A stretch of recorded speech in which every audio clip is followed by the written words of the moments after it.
Beberapa hari berlalu, aku mencoba menundukkan telinga dari tawa kecil mereka di dapur.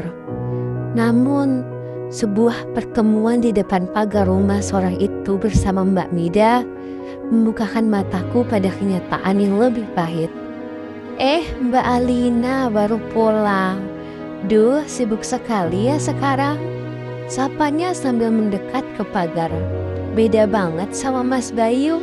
Jadwalnya pasti lagi longgar ya? Aku mengernyitkan dahi.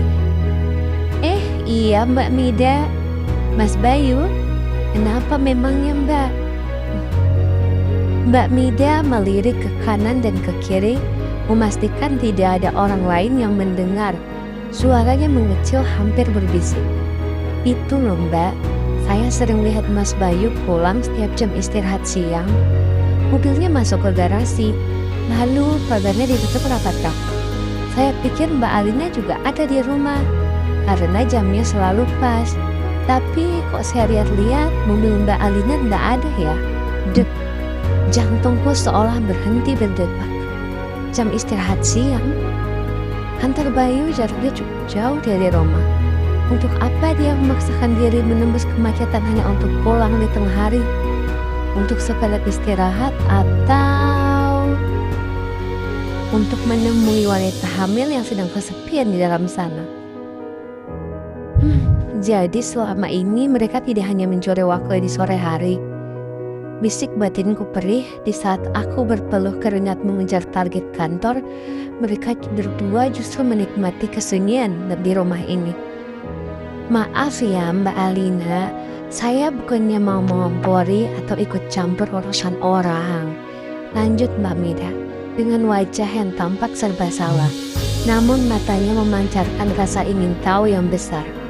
Tapi kan setahu saya yang ada di rumah hanya Mbak Sarah sendirian kalau siang. Takutnya nanti timbul fitnah dari tetangga lain Mbak. Kalimat itu terasa seperti tamparan keras di tengah cuaca sore yang dingin. Fitnah?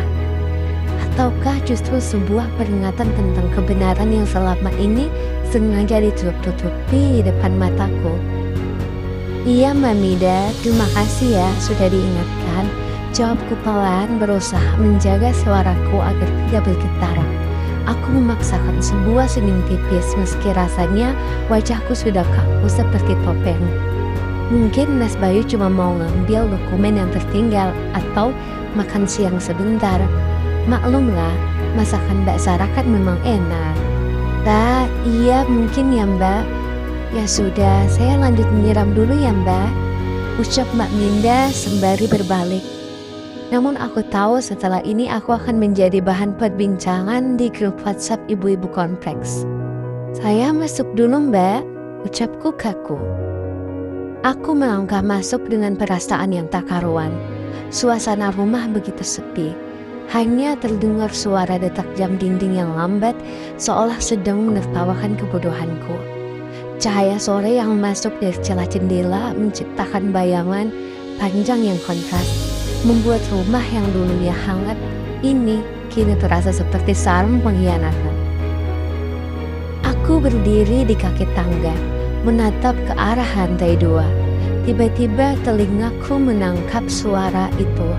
Suara tawa pelan dari arah kamar Mbak Sarah, diikuti suara langkah kaki Bayu yang sangat kukenali. Nadanya begitu lembut, begitu bercanda. Nada bicara yang sudah lama tidak ia gunakan untukku.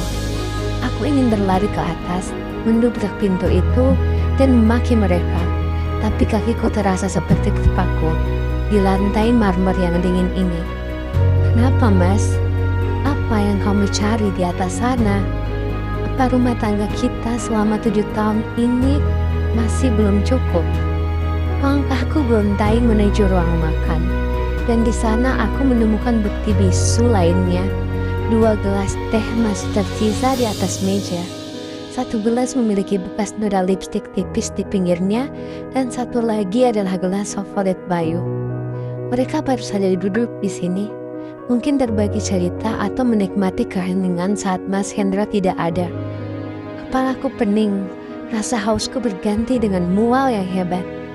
Aku naik ke kamar dengan mengendap-endap, Menutup pintu pelan lalu terduduk lemas di balik pintu.